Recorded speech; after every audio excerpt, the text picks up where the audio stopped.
warahmatullahi wabarakatuh. Perkenalkan, nama saya Andi Fitriani, NIM B1A1191193, kelas E, angkatan 2019.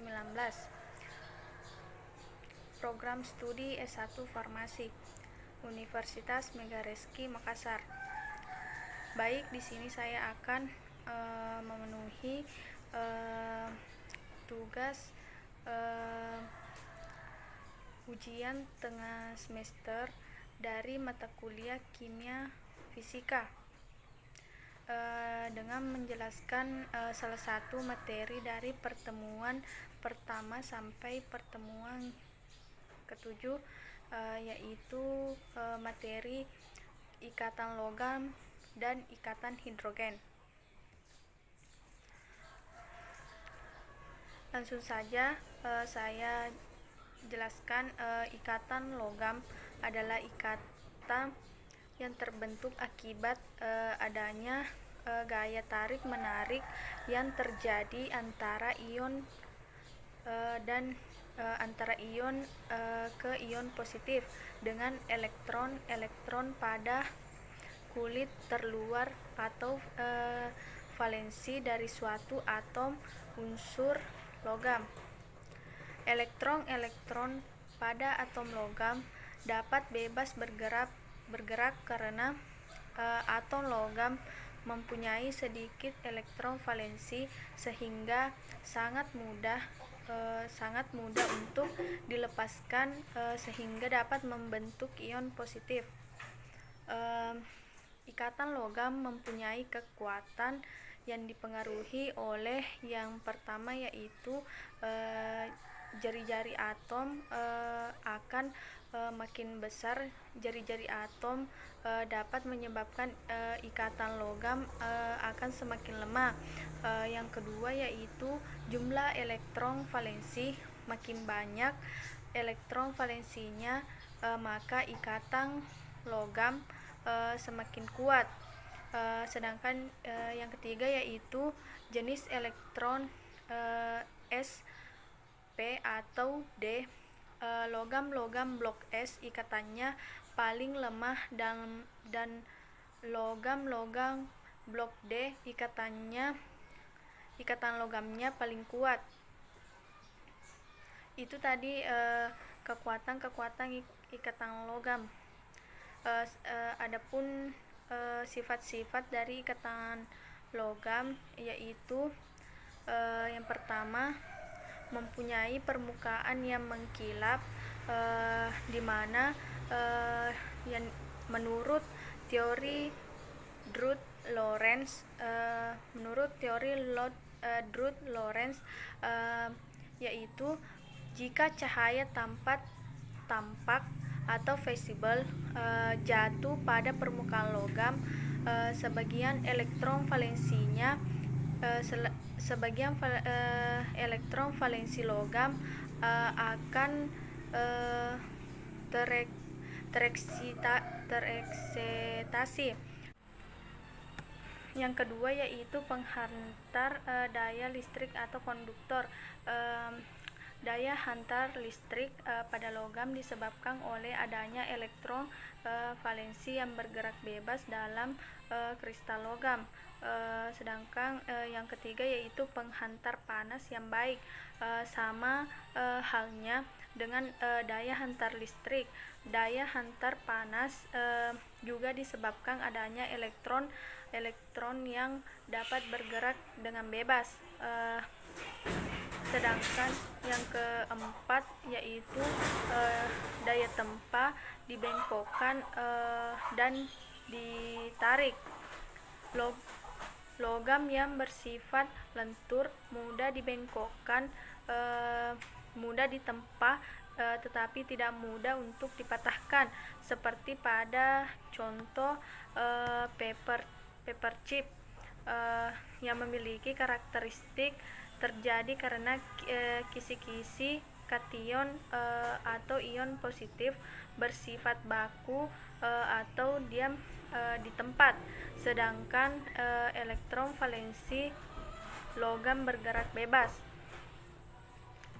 Yang kelima yaitu berupa padatan pada suhu ruang. Atom-atom logam bergabung karena adanya ikatan logam yang sangat kuat membentuk kristal yang rapat. Sedangkan yang keenam yaitu mempunyai titik lele dan titik lebih tinggi dan titik didih yang tinggi, yaitu diperlukan energi dalam jumlah yang besar untuk bisa memutuskan ikatan logam yang sangat kuat pada atom-atom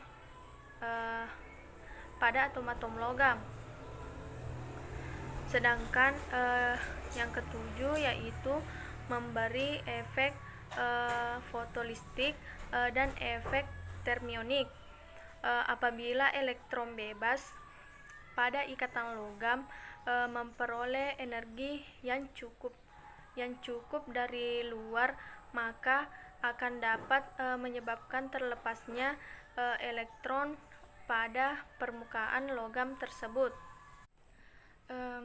Lanjut, yaitu berdasarkan golongan ikatan logam dapat diklasifikasi menjadi ikatan logam golongan utama dan ikatan logam pada golongan transisi. Penjelasan yang pertama yaitu dari ikatan logam golongan utama. Ikatan logam pada unsur golongan utama relatif lebih lemah dibandingkan dengan unsur golongan transisi.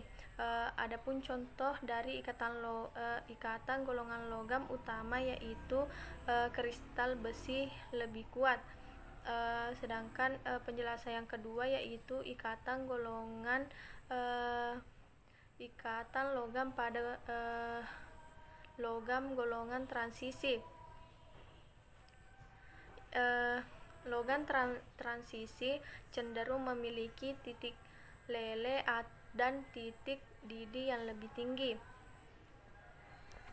Adapun berdasarkan unsur penyusunan ikatan logam terbagi menjadi dua, yaitu yang pertama ikatan logam antar unsur jenis dan ikatan logam antar unsur yang berbeda jenis.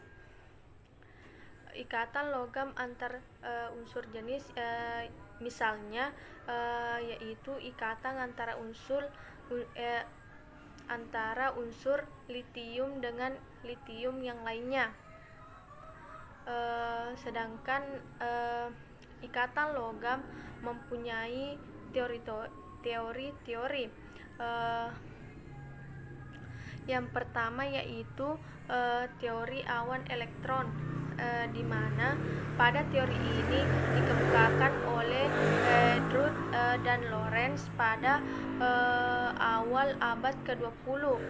Menurut teori ini, di dalam kristal logam setiap atom melepaskan elektron valensi sehingga melepaskan elektron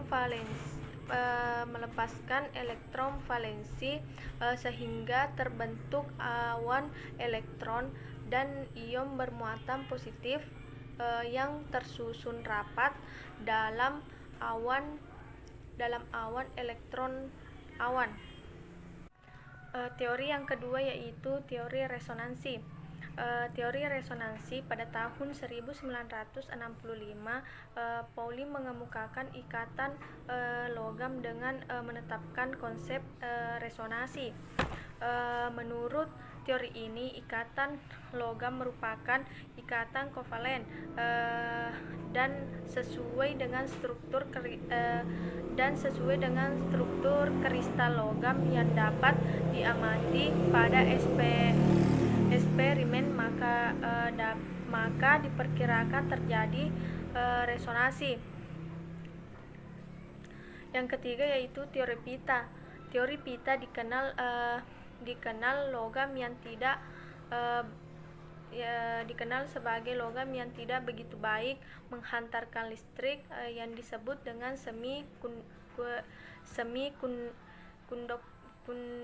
kondektor. Di samping logam yang menghantarkan listrik dengan baik yaitu konduktor. Yang terakhir yaitu atau yang keempat adalah metode elektron bebas. Pada tahap awal perkembangan teori logam, terutama karena adanya sifat penghantar listrik, telah disarankan suatu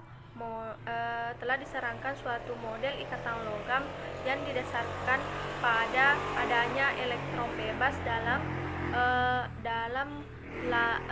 dalam larik beraturan ion logam positif.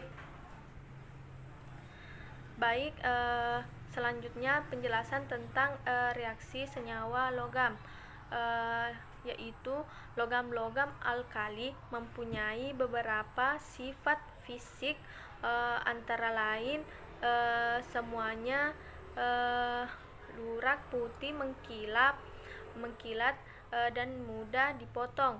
Jika logam-logam tersebut dibiarkan di udara, maka permukaannya akan menjadi kusam.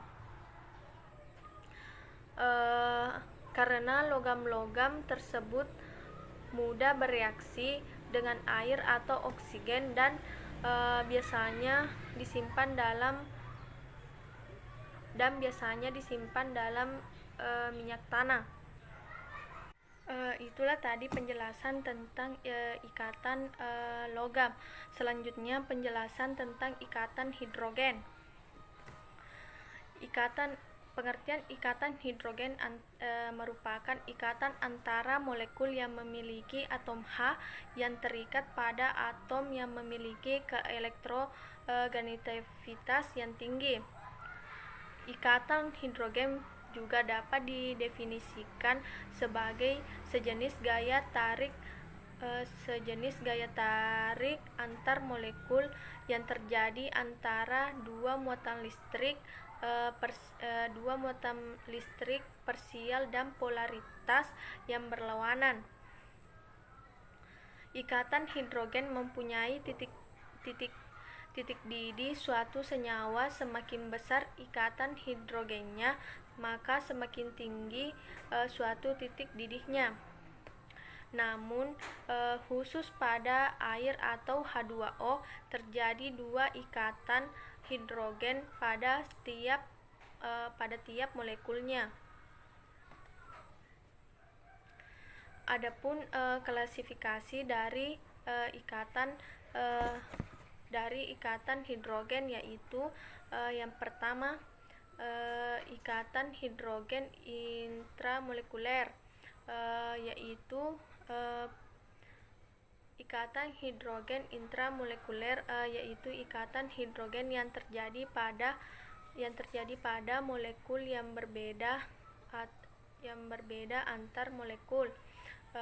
Adapun contohnya yaitu reaksi antara H2O atau air dengan Cl.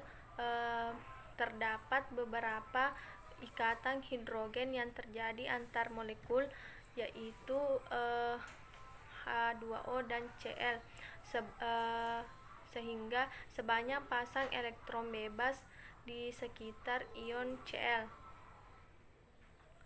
Yang kedua yaitu ikatan hidrogen intramolekuler, yaitu ikatan hidrogen yang terjadi pada suatu molekul dalam suatu senyawa. Contohnya yaitu molekul air atau H2O. Dalam air dapat ikatan hidrogen sejumlah pasangan elektron bebas pada pusat senyawa. Adapun contoh ikatan hidrogen yaitu salah satunya yaitu air sebagai dasar kehidupan, kemudian disatukan dengan ikatan hidrogen. maka gaya tarik antar molekul polar yang mengandung suatu hidrogen dengan pasangan bebas dari molekul oksigen. Maka pada ikatan polar setiap atom hidrogen bermuatan agak positif sehingga dapat menarik suatu elektron. Baik, itulah tadi penjelasan dari saya mengenai materi kimia fisika tentang ikatan logam dan ikatan hidrogen. Lebih dan kurangnya mohon dimaafkan. Assalamualaikum warahmatullahi wabarakatuh.